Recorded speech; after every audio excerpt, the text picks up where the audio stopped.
मम्माईच्या किचनमध्ये आज करूया कारल्याची फ्राय भाजी. कारल्याची फ्राय भाजी करायला लागणारं साहित्य: तेल, थोड्या लसणाच्या पाकळ्या, लिंबाचा रस, दाण्याचं कूट आणि मीठ लावून ठेवलेले कारले.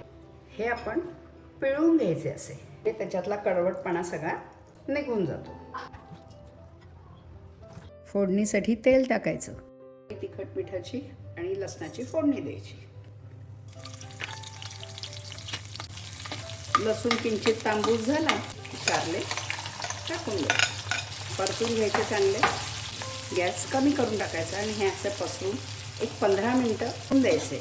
मधनं हलवायचे, म्हणजे चांगले छान खमंग आणि कुरकुरीत कारले छान परतले गेले. हवं तेवढं तिखट टाकून घ्यायचं, थोडा आपल्या घरातला काळा मसाला आणि धण्या जिऱ्याची पूड थोडी जास्त टाकायची. चवीनुसार मीठ टाकायचं, परतून घ्यायचं.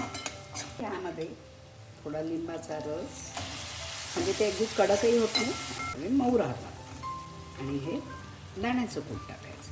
ही आपली कारल्याची भाजी पोळी किंवा वरण भाताबरोबर खायला तयार.